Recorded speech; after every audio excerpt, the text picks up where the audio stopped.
우리가 평소 일상에서 사용하는 용어 가운데에 증언이라고 하는 용어가 있습니다. 증언, 증거할 증자에다가 말씀 언자입니다. 증거 증자에다 말씀 언. 뜻이 뭡니까? 어떤 사실을 말로 증명하다, 그런 뜻이 있죠. 증언이라고 하는 말은 내가 직접 목격한 그 일에 대해서 사실 그대로 말하는 그걸 증언이라고 합니다.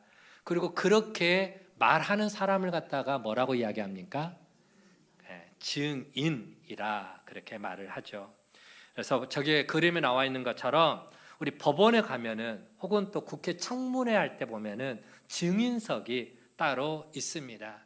그래서 선사 하면서 나는 하면서 절대 위증하지 않겠다, 거짓말하지 않겠다 하면서 그렇게 증인을 또 증인석이 따로 있는 걸 보게 됩니다. 어쨌든 증인이 되기 위해서는 내가 직접 경험한, 목격한, 체험한 그런 것들에 대해서 사실 있는 그대로 말을 해야 되겠죠. 목격하지 않고 말하는 것은 거짓이 됩니다. 그거는 위증이 되어서 그렇게 말하는 사람도 법적인 처벌을 받게끔 되어 있는 것이죠. 또 증인의 증언이 증언으로서의 법적 효력을 가지기 위해서는 또 하나 필요한 게 있습니다. 그게 뭐냐? 자기의 입으로 자신이 경험한 것을 분명하게 그 필요한 자리에 나와서 말을 해줘야 돼요. 내가 본 거, 내가 들은 거, 내가 경험한 것을 어떤 자리에 가서, 필요한 자리에 가서 분명하게 말을 해줘야 됩니다. 아무리 많은 것을 내가 경험했고 또 많은 것을 알고 있다 할지라도 그가 그 증인의 자리에 서서 말하지 않으면 아무 소용이 없는 것이죠. 경험한 것이 많든 적든, 알고 있는 것이 많든 적든, 자기가 경험하고 혹은 알고 있는 그 범위 내에서 분명하게 사실 그대로 말을 해야 그게 법적인 효력이 있는 것이지, 말하지 않으면 아무 소용이 없다라고 하는 것입니다. 여러분, 증인의 그 증언은 굉장히 큰 힘이 있습니다. 어떤 힘이 있을까요? 시시비비를 가리기 어려울 때에, 누가 옳은지 누가 잘못된 건지 시시비비를 가리기 어려울 때에 그때 짜잔하고 증인이 나타나서 자기가 본 거, 자기가 목격한 것을 증언을 해주면은 그 옳고 그름, 시시비비가 분명하게 가려지는 그런 힘이 있는 것이죠. 예를 들어서 교통사고가 났습니다. 그런데 애매해. 누가 잘했는지, 어떤 사람이 잘못했는지 그걸 가리기가 어려워. 그런데 그 사고 현장에 누군가가 그걸 봤단 말이에요. 우리 도로에 보면은 목격한 사람을 찾습니다라고 현수막 걸려있는 것들 보잖아요. 증인을 찾습니다. 그러면서 만약에 증인해주면은 사례를 해드리겠습니다라고 하는 현수막이 걸려있는 것들을 보게 됩니다. 그런 것처럼 그런 증인 한 명이 나타나면은 사건이 굉장히 빨리 해결이 됩니다. 어떤 장소에서 사망사고가 났지만 그 사건을 가장 빨리 해결할 수 있는 방법 또한 바로 중요한 단서는 그 현장, 살인 현장을 본 사람이 있으면 그 사람이 그 사건의 목격자이기 때문에 재판할 때에, 수사를 할 때에 증인으로 그렇게 가서 증언을 서주면 그 문제가 매우 빠르게, 매우 정확하게 해결이 될 수가 있다라고 하는 것이죠. 요한복음 4장에 보면은 사마리아 수가성 여인의 이야기가 나옵니다. 이 수가성 여인이 우물가에서 메시아 대신 예수님을 만나게 됩니다. 예수님을 만난 그 이후로 그녀는 자기가 너무너무 소중하게 여겼던 그 물동이를 우물가에 던져버리고 마을로 정신없이 뛰어들어갑니다. 그러면서 뭐라고 외칩니까? 마을로 들어가서 와서 보라, 이는 그리스도가 아니냐. 와서 보라, 이는 그리스도가 아니냐. 다시 말하면은 성경에 기록되어져 있는 메시아, 우리 조상들과 우리들이 그렇게 기다려왔던 그 메시아, 구원자, 그분을 내가 만났다. 내가 만났는데 당신들도 와서 그렇게 기다려왔던 그 메시아를 당신들이 와서 직접 한번 와서 만나보라. 이는 그리스도가 아니냐 외쳐대죠. 이후에 수많은 동네 사람들이 예수님께 나옵니다. 그리고 요한복음 4장 49절에 보면은 이렇게 기록이 되어 있습니다. 그 동네 중에 많은 사마리아인이 예수를 믿으니라. 많은 사람들이 예수를 믿으니라 기록하고 있습니다. 여러분, 만약에 이 수가성 우물가의 여인이 자신이 만난 그 예수님을, 그 메시아를 동네 사람들에게 알리지 않았다면, 증언하지 않았다면 사마리아 수가성에는 아무런 일들이 일어나지 않았을 것입니다. 그런데 이 여인이 동네 들어가서 자기가 만난 예수, 자기가 경험한 예수에 대해서 힘있게 증언을 했기 때문에 그로 인해서 수많은 유대인들이, 그 사마리아 사람들이 예수님께로 나오게 되는 것이죠. 비록 유대인과 담을 쌓고 살아가는 사마리아 지역 사람들이었지만 거기에서 수많은 사람들이 이 여인의 그 증언으로 말미암아 예수님을 믿게 되는 놀라운 구원의 역사가 일어나게 된 것입니다.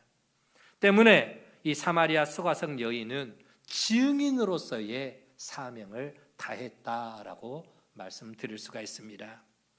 여러분, 그렇습니다. 증인은 자기가 목격한 바를 증언하지 않으면 안 된다라고 하는 나름의 절박감이 있습니다. 그리고 그런 절박감은 자기를 가만 있지를 못하게 하는 거예요. 어떻게든지 내가 보고, 내가 듣고, 내가 알고, 내가 경험한 것을 사람들에게 드러내고 싶어하는 그러한 절박감이 있습니다. 쉽게 예를 들면 이렇습니다. 내가 중한 병에 걸렸어. 내가 정말로 큰 병에 걸렸는데 이것도 저것도 써봐도 내 병에 효과가 없었어. 그런데 어느 날 어떤 약을 먹었는데, 어떤 약국에 가서 거기에서 지어준 그 약을 내가 먹었는데 너무너무 큰 효과를 봤어. 내가 병이 나아버렸어. 그런데 내 주변에 보니까 나하고 똑같은 병을 앓고 있는 사람이 있어. 그런데 그 사람도 약을 찾지 못해서 계속해서 아파하고 힘들어가고 죽어가고 있다면, 그렇다면 여러분은 어떻게 하시겠습니까? 여러분이라면 그 사람 그냥 죽게 놔두겠습니까? 아니면은 내가 경험한 것을 그 사람에게 알리겠습니까? 알려야죠. 이것은 나만 체험한 거니까 나만 알고 있어야 돼. 나만 비밀을 간직해야 돼. 그러면서 남이야 죽든 말든 이거는 간접살인이 되는 거예요. 그렇지 않겠습니까? 내가 효과를 봤다면은, 내가 그 병에서 죽을 목숨에서 내가 건진받았다면은 그 똑같은 병을 앓고 있는 사람에게 가서 전해주어야죠. 알려주어야죠. 당신도 보니까 나하고 증상이 똑같네. 그런데 살 수 있는 방법이 있다. 내가 그 약을 먹어보니까, 어디 약국에 가서 어떤 약을 먹어보니까 너무 효과가 좋더라. 당신도 한번 그 약을 사서 먹어봐라. 알려주면은 그 사람도 살아나고 주변에 있는 사람들도 살아나는 생명의 역사가 일어나게 되더라라고 하는 것입니다. 여러분, 오늘 본문에 나오는 제자들도 그랬습니다. 제9시 기도 시간에 베드로와 요한이 여느 때처럼 예루살렘 성전에 기도하러 올라가게 됩니다. 그러다가 성전에 올라가는 그 과정 속에 성전 미문, 즉 문 앞에 앉아서 구걸하고 있는 사람을 만나게 되죠. 우리가 지난번에 나눴던 말씀입니다. 자, 그런데 구걸하고 있는 사람이 간절히 바라는 게 뭘까요? 구걸하고 있는 사람이 간절히 원하는 것은 오늘 또 내 배고픈 끼니를 내가 해결할 수 있도록 적선 좀 해달라고 하는 것 아니겠습니까? 적선. 그래서 베드로와 요한이 호주머니에다 손을 넣어보는데 아무것도 없어. 적선해 줄 만한 동전이 하나도 없는 거예요. 그런데 그들 마음에 가득하게 충만하게 채워져 있는 게 있었어요. 그게 무엇이었습니까? 바로 예수 그리스도. 비록 은과 금은 내게 없거니와 내게 있는 것으로 너에게 주노니 곧 나사렛 예수 그리스도의 이름으로 일어나 걸으라 라고 하면서 그 안진뱅이 거린의 오른손을 잡아 일으켰더니 그가 40년 동안 한 번도 걸어본 적이 없었던 그가 바로 일어나게 되는 놀라운 기적이 일어나게 된 것입니다. 그리고 베드로와 요한을 따라서 한 번도 들어가 보지 못한 평생 동안 바라만 봐야 했던 하나님의 성전에 들어가게 되죠. 들어가서 걷기도 하고 뛰기도 하고 춤을 추면서 하나님을 찬양했습니다. 자, 이 일로 인해서 그 안진뱅이 그 거린 이 사람을 모르는 사람이 없다라고 했죠. 성전에 기도하러 예배하러 오고 갔고 하는 사람들, 그 사람들은 그 안진뱅이 그 거린을 다 아는 사람들입니다. 그런데 그 사람이 일어났어요. 그 사람이 걸었어요. 성전에 들어와서 뛰고 춤추고 하나님을 찬양하는 그 모습을 보게 되는 겁니다. 그러자 이제 사람들의 주목이 누구에게로 쏠리게 되느냐? 그 거린에게로 주목이 되게 되죠. 순간 유명한 사람이 되었습니다.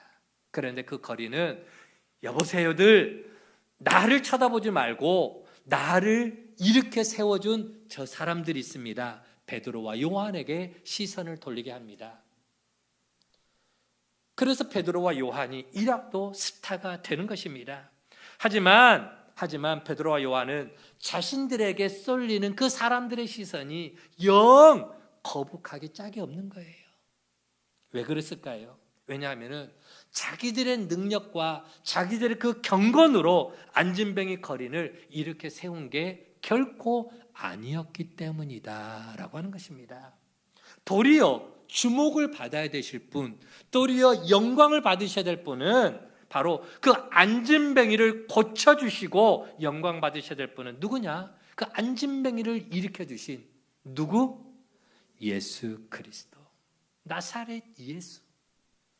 그래서 베드로와 요한은 너희가 죽은 예수를 하나님이 다시 살리셨고 그분을 믿는 그 믿음이 이런 기적을 일으켰다라고 예수님께 영광을 돌리고 예수님께 주목하도록 시선을 예수님께 돌렸습니다.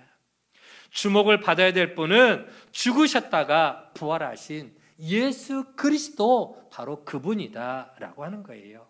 그러면서 또 계속해서 말합니다. 비록 너희가 그분이 메시아이신 것, 하나님의 아들 메시아인 줄을 알지 못하고 십자가에 못 박아 죽였지만 지금이라도 회개하면 죄를 용서받고 새롭게 될 것이다 라고 그들에게 복음을 전해줍니다. 이렇게 베드로와 요한이 담대하게 예수님을 전하는데, 복음을 전하고 있는데 그것을 매우 못마땅하게 여기고 바라보고 있는 사람들이 있었습니다. 굉장히 베드로와 요한을 싫어하는 사람들이 있었어요. 누구였을까요? 성전에서 제사를 주관하는 제사장들, 그리고 성전을 맡고 있는 바로 성전 경비를 맡은 경비 책임자, 그리고 사두개인들. 특별히 이 사두개인들은 복음을 전하는 제자들을 매우 싫어하는데 왜 싫어하느냐? 제자들이 예수님의 부활에 대해서, 죽었다가 다시 살아났다라고 하는 그 부활에 대한 이야기를 하니까 그게 굉장히 못마땅한 거예요.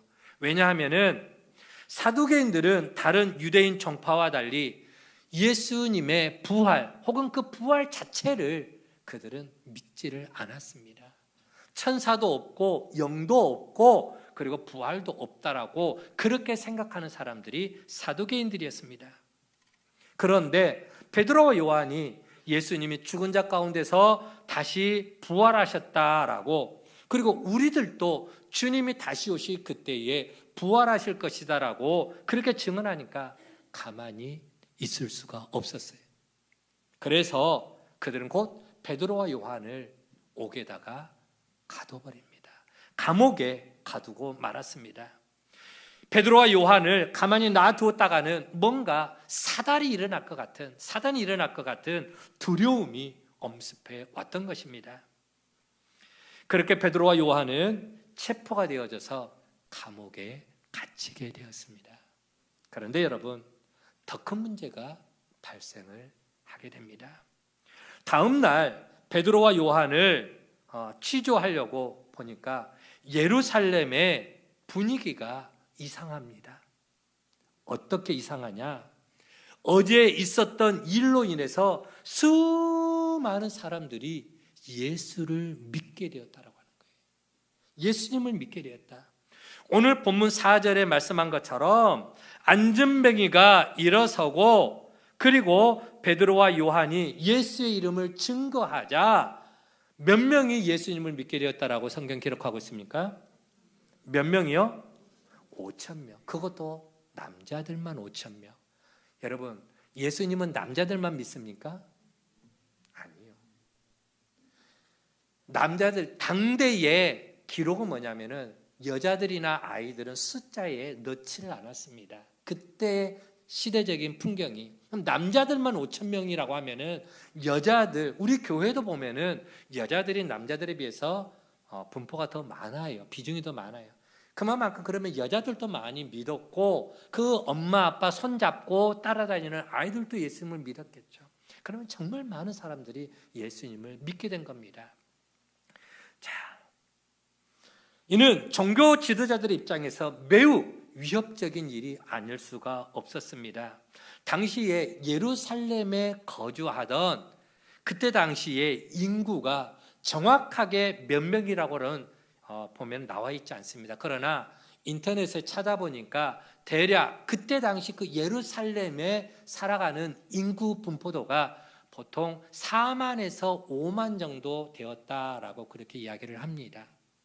그러면 여러분 4만에서 5만 정도 예루살렘에 사는 인구가 그 정도 됐는데 그 인구 4만에서 5만 정도의 인구 가운데 남자만 5,000명이다. 그러면 여자, 노인, 어린아이들까지 하면은 몇 명 정도 되는지 모르지만은 결코 적지 않은 사람들이 예수를 믿고 예수께 돌아왔다라고 하는 거예요.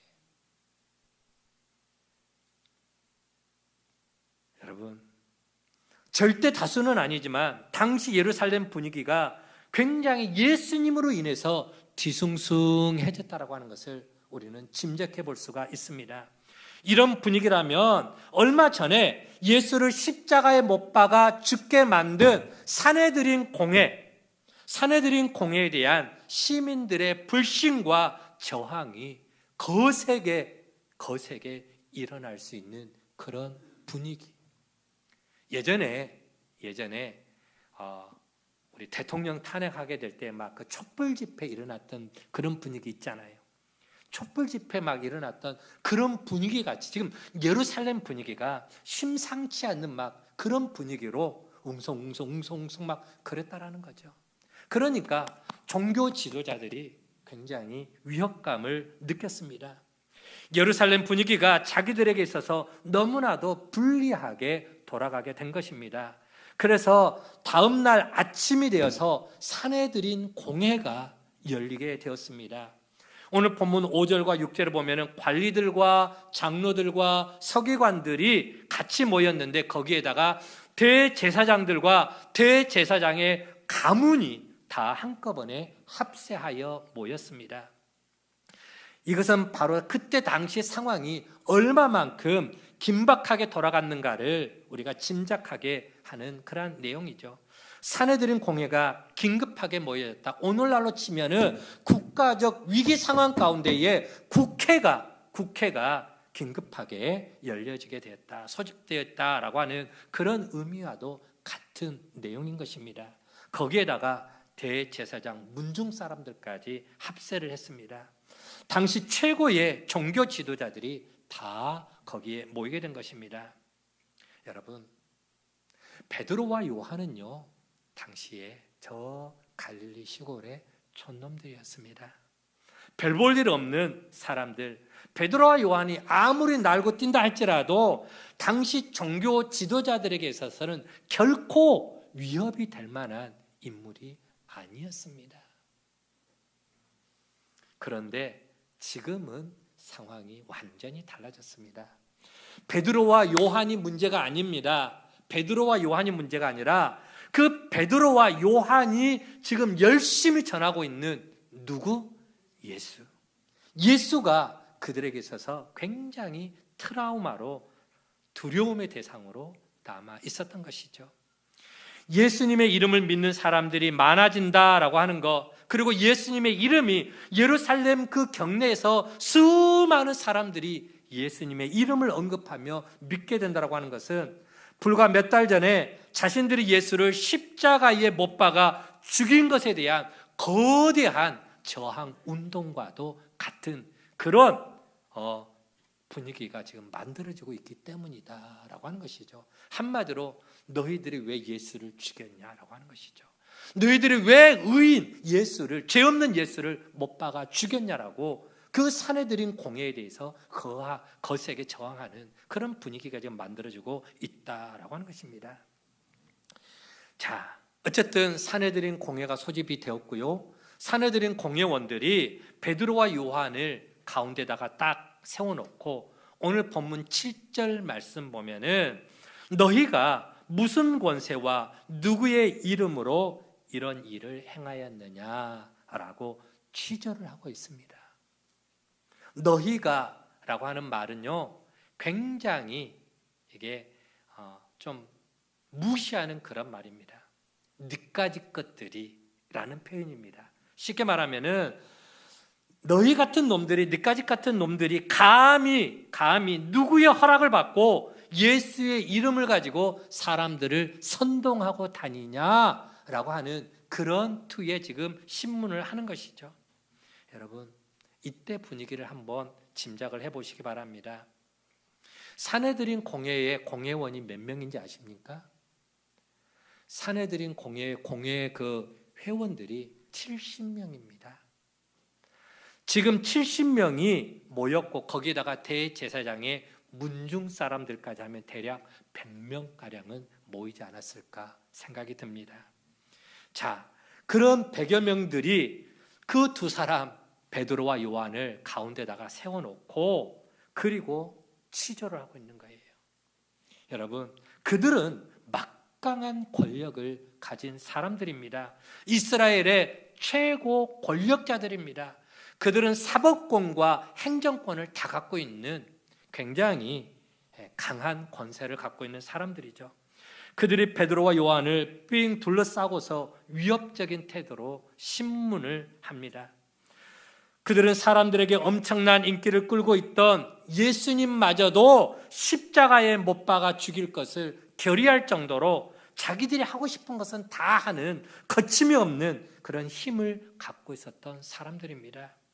그들이 베드로와 요한을 어떻게 하는 거, 그거는 아무것도 문제가 되지 않는다라고 하는 것이죠.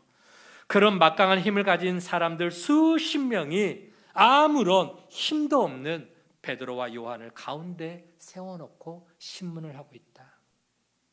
그때 베드로와 요한의 마음은 어땠을까요? 보통 일반적인 사람이라면 당연히 심리적으로 굉장히 위축이 되었을 것입니다. 두려웠을 것입니다. 더군다나 그들은 전날 밤에 잡혀서 감옥에 갇혀 있는 그런 상황이었죠. 감옥에 갇혀서 신문을 당할 것, 또 자칫 잘못했다가는 죽임을 당할 수 있는 그런 상황이 되다 보니까 굉장한 두려움이 몰려왔을 것입니다. 말 한마디 잘못하면은 큰 고초를 당할 수밖에 없는 그런 상황이에요.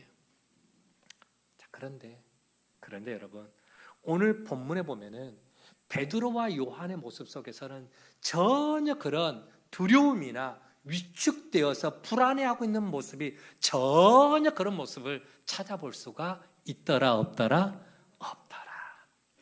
그들은 권력자들이 묻는 말에 조금도 지체하거나 머뭇거림이 없이 담대하게 한마디도 지지 않고 대답을 합니다. 아주 정확하게 신문하는 권력자들이 반박을 할 수 없을 정도로 정확하게 근거를 대면서 대답을 하게 됩니다. 주저함이 없이 대답하는 그 베드로와 요한을 바라보면서 도리어 누가 위축이 되어지느냐, 누가 당황을 하게 되느냐, 권력자들이 도리어 당황을 하게 되었더라. 말씀 볼까요? 오늘 본문 13절 말씀입니다. 같이 한번 읽어봅니다. 시작. 그들이 베드로와 요한이 담대하게 말함을 보고 그들을 본래 학문 없는 범인으로 알았다가 이상히 여기며 또 전에 예수와 함께 있던 줄도 알고, 아니 저 시골 촌뜨기들이 뭘 얼마나 배웠길래 저들은 배운 것도 없는 저 시골 촌놈들인데 도대체 뭘 먹었길래 저렇게 말을 잘하지? 뭘 먹었길래 저렇게 두려운 것도 없이 위축된 것도 없이 저렇게 담대하게 말하지? 오히려 사내들인 공회원들이 당황을 하는 그런 모습들. 여러분, 도대체 어떻게 해서 베드로와 요한은 이렇게 담대하게 주저함이 없이 그렇게 말할 수 있었습니까? 분명한 것은 베드로와 요한에게 당시의 상황은 굉장히 위협적이었습니다.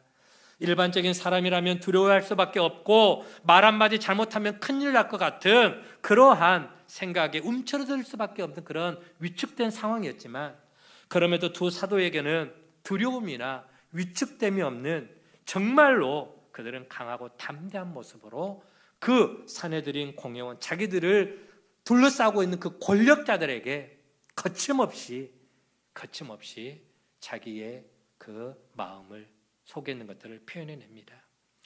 자, 여기에서 말하는 담대하게 말하다라고 하는 말이 있습니다. 담대하게 말하다. 파레시아, 한번 따라 봅시다. 파레시아라고 하는 말은 자기가 해야 할 말을 거침없이 말한다라고 하는 그런 의미가 있습니다. 내가 하고 싶은 말을 거침없이 당돌하게 말하는 것. 어떤 위협에도 누군가가 반대해도 내가 하고 싶은 말을 다 하는 것. 이게 담대하게 말한다. 파레시아. 이 파레시아라고 하는 말은 사도행전에서 굉장히 자주 중요하게 사용되는 단어죠. 성령의 사람들, 그리고 복음의 사람, 예수 그리스도의 증인된 사람들에게 나타나는 특징이 뭐냐? 바로 이 파레시아.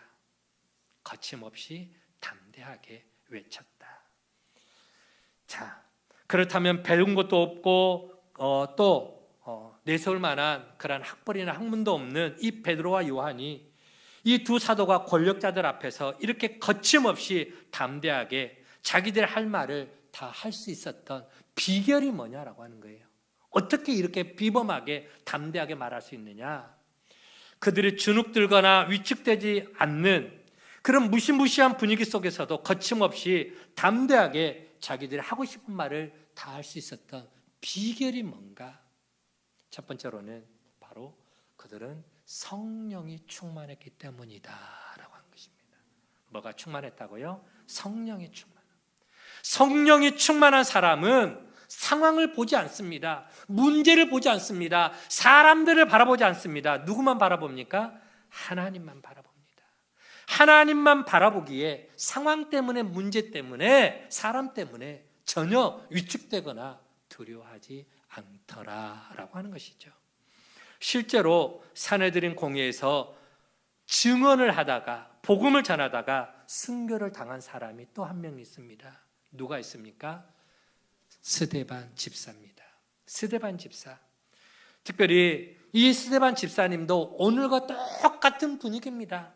돌에 맞아 죽었지만 그도 오늘과 같은 똑같은 분위기의 그 사내들인 공회원 앞에서 거침없이, 두려움 없이 복음을 전합니다. 그러면서 돌에 맞는 그 죽음의 순교 자리까지 나가지만 그의 얼굴이 무엇과 같이 바뀌었더라? 천사의 얼굴과 같았더라. 전혀 두려움이 없었더라 라고 하는 것이죠. 또한 두 사도가 권력자들의 위협 앞에서 담대할 수 있었던 또 하나의 이유는 뭐냐? 그것은 바로 그들은 사실을, 진실을 말했기 때문이다라고 하는 것이죠. 거짓을 말하면요, 여러분, 거짓말하는 사람은요, 눈이 벌써 흔들립니다. 우리 거짓말하는 아이들 앞에서 너 눈 똑바로 나 보고 말해! 그러잖아요. 눈동자가 흔들려요. 거짓말하는 사람은 누군가를 똑바로 쳐다보고 말하지를 못합니다. 그런데 베드로와 요한이 담대하게 위축되지 않고 하나님의 말씀을 전할 수 있었던 것은 뭘 전했다고요? 사실을, 진실을 말하기 때문이다. 여러분, 예수님이 부활하셨어요? 안 하셨어요? 하셨죠. 또 예수의 이름으로 안진병이가 일어나서 고침받은 것도 그것도 사실 아닙니까? 사실이고 진실을 말하기에 전혀 두려워하거나 전혀 꿀림이 없었더라라고 하는 것입니다. 그래서 그들은 이렇게 말합니다. 20절에 우리가 보고 들은 것을 말하지 아니할 수 없노라라고. 보고 들은 것을, 진짜를 말하지 않을 수가 없다. 거짓말을 말한 것도 아니에요. 거짓말쟁이는 잠잘 때도 웅크리고 잡니다. 왜? 거짓말하기 때문에 두려워서. 그러나 사실을 말하는 사람은 어떤 상황 속에서도 담대합니다. 그리고 한 가지 더 있습니다. 그건 뭐냐? 그들에게는 분명한 증거가 있기 때문에. 분명한 증거가 있다. 본문 14절에서 말한 것처럼 그 자리에 누가 함께하고 있었느냐? 바로 안진뱅이 거린이 고침받아서 지금 그 자리에 증인으로 같이 자리에 서 있는 겁니다. 그가 베드로와 요한을 따라 사내들인 공회까지 들어갔다는 것은 굉장히 놀라운 일입니다. 그러나 그 사람을 바라보고 그 사람이 그들 옆에 있는데 사내들인 그 공회의원들도 그 두 사도를 비난하고 또 힐난할 근거를 찾지 못해요. 왜? 증인이 그 옆에 있는데, 증거가 그 옆에 있는데 더 이상 뭐라고 말할 근거가 없다라고 하는 것이죠. 병을 고침받은 증거, 예수 그리스도의 이름으로 능력이 나타나갔다라고 하는 분명한 증거가 고침받은 바로 그 사람이 증거가 아니겠느냐라고 하는 거예요. 그가 옆에 서 있는 한 두 사도의 증언은 거침없이 더욱더 담대해질 수밖에 없더라라고 하는 것입니다. 이런 상황에서 사내들인 공회와 권력자들도 이제는 더 이상 베드로와 요한을 신문할 명분이 없는 겁니다. 그들이 할 수 있는 최선의 방법은 뭐냐? 이제는 두 사도의 입을 막는 것. 더 이상 이 이야기가, 더 이상 예수의 이름이 예루살렘에 퍼져나가지 못하도록 그들의 입단속하는 것밖에 할 것이 없더라라고 하는 것이죠. 그래서 두 사도를 입단속을 시킵니다. 오늘 본문 17절 말씀에 이것이 민간에 더 퍼지지 못하게 그들을 위협해서 이후에는 이 이름으로, 누구의 이름으로? 예수님의 이름으로 아무에게도 말하지 말게 하자. 예수의 이름이 더 이상 사람들에게 오르내리지 못하도록 그들을, 베드로와 요한 말씀을 듣는 것보다 옳은가 판단하라. 여러분이 한번 판단해 보십시오. 사람의 말을 듣는 게 옳습니까? 하나님의 말씀을 듣는 게 옳습니까? 누구의 말을 듣는 게 옳습니까? 판단해 보라라고 하는 거예요. 너희 말 내가 굳이 들을 이유가 없다. 아무리 그들이 권력자들이라 할지라도, 아무리 너희가 우리의 목숨줄을 쥐고 위협한다 할지라도 우리는 하나님의 말씀을 따라갈 수밖에 없다. 그게 바로 곧 우리의 사명이다 라고 하는 것이죠. 여러분, 성령의 사람들을 막을 수 있는 것은 아무것도 없습니다. 아무리 위협해도 또 죽일 것이라고 협박을 한들 성령의 사람을 막을 수는 없다라고 하는 것이죠. 그들의 협박대로 목숨을 내어놓는다 할지라도 성령의 사람들은 복음의 증인으로서의 바로 사명을 감당해 나가는 사람임을 믿으시기 바랍니다. 성령의 사람들은 고린도후서 4장 8절로 9절 말씀 같이 한번 보도록 하겠습니다. 어떤 사람들이냐?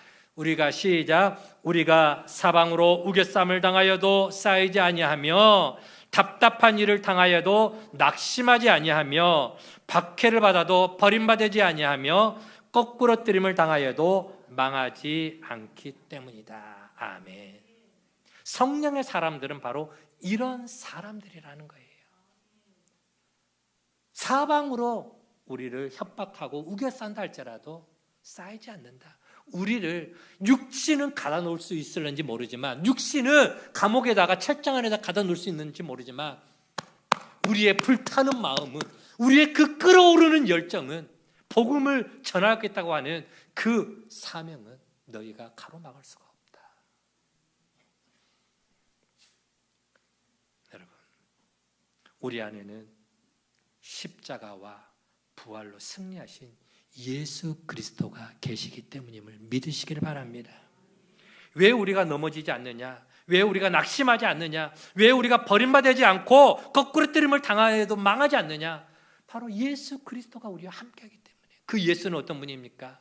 바로 부활하시고 승리하신 예수 그리스도. 강하고 담대하라. 내가 세상을 이기었노라. 그렇습니다. 우리에게는 십자가와 부활로 승리하신 예수님이 계시고, 또 그 예수 그리스도의 영 성령이 우리의 보호자가 되시는, 보혜사가 되시는, 바로 우리와 함께 하시는 성령이 계시기 때문임을 믿으시기를 바랍니다. 여러분, 때문에 우리 모두가 성령의 사람으로 살아갈 수 있기를 바랍니다. 성령 충만해지시기를 바랍니다. 세상의 어떤 협박과 위협 앞에서도 신앙의 진실을 알아가는 사람들은 담대해질 수밖에 없는 것이죠. 성령의 사람은 어떤 상황에서도 주눅들거나 낙심하지 않습니다. 아무리 상황이 우리에게 불리한 것처럼 보인다 할지라도 결국은 하나님이 누구의 편? 우리의 편이 되어 주셔서 우리의 모든 상황을 역전시켜 주시는, 바로 역전승을 안겨주실 것을 여러분 믿으시기를 바랍니다. 오늘 본문에도 그렇잖아요. 사내들인 공회의원, 그리고 또 장로들, 그 대제사장의 가문중들이 한 100여 명들이 그 베드로와 요한을 앞에 세워놓고 그렇게 협박하고 죽이려고 달려들었지만, 나중에는 하나님이 완전히 그 상황을 뒤집어 버립니다. 역전시켜 버립니다. 누가 결국 이겼습니까? 누가 이겼죠? 베드로와 요한이 이겼잖아요. 노임받게 되면서. 생각해봐라. 우리가 너희들 말 듣는 게 옳으냐, 하나님 말 듣는 게 옳으냐. 우리는 나가서도 또 복음 전하겠다. 결국은 역전승을 거두게 되는 것입니다. 그렇습니다. 여러분, 그리스도의 영이 함께하는 사람은 성령의 사람입니다. 오늘 또 이 자리에 함께 온 우리 모두가 성령의 사람, 성령 충만함 속에서 복음의 증인이요 또 부활의 증인으로 내가 만난 예수님 있지 않습니까? 내가 만난 예수, 내가 신앙생활하면서 내 기도를 응답해 주시고 나를 내 삶에서 위기에서 건져주시고 내 삶을 여기까지 인도해 주신 내가 만난 예수 그리스도를 힘있게 증거하는 증거자의 삶, 사명자의 길을 힘있게 걸어가는 오늘 저와 여러분의 모습이 되어지기를 주의 이름으로 간절히 축원을 드립니다. 좋으신 하나님 감사합니다. 오늘 성령의 사람은 어떤 사람인가? 베드로와 요한 그 두 사도의 모습 속에서 우리는 성령 충만한 사람들은 그 어떤 힘든 상황에 갇힌다 할지라도, 사방으로 우겨싸움을 당한다 할지라도, 그들을 위협하고 주눅들게 만드는 그런 힘든 그런 상황이라 할지라도 그들은 어떤 상황에도 주눅들거나 두려워하거나 그리고 타협하지 않고 오히려 그들 앞에서 강하고 담대하게 내가 사람의 말을 듣는 것이 옳으냐, 하나님의 말씀을 듣는 것이 옳으냐. 오늘 또 우리는 내가 만난 하나님, 내가 경험한 하나님, 그리고 오늘 또 십자가와 부활을 통해서 승리하실 그 예수 그리스도를 증거하지 아니할 수 없노라고 담대하게 거침없이 예수 그리스도의 복음을 증거했던 그 베드로와 요한, 그들은 한마디로 성령의 사람이었습니다. 오늘 예수 그리스도로 인해 구원받은 우리들도 성령의 사람이요 성령 충만한 사람들로 살아가게 되는 줄로 믿습니다. 오늘도 내가 서 있는 그 삶의 자리에서 내가 만난 예수 그리스도를, 우리가 알고 있는 이 복음의 비밀을 힘있게 증거할 수 있는 증거자로서, 그리고 사명자로서의 그 사명을 더 힘있게 감당해 나가는 우리 모든 가족들 되게 하여 주옵시고, 무엇보다도 환경과 상황과 문제만 바라보며 낙심하는 것이 아니라 오늘도 나와 함께 하여 주시고 나의 편이 되어 주시고 보혜사 성령님을 통해서 성령 충만함을 덧입혀 주시는 그 예수 그리스도로 말미암아 날마다 승리의 삶, 그리고 또 담대한 삶, 사명자의 삶을 살아가는, 증인의 삶을 살아가는 우리 모든 가족들 다 되게 하여 주옵소서. 감사를 드렸고 예수님의 이름으로 기도하옵나이다. 아멘.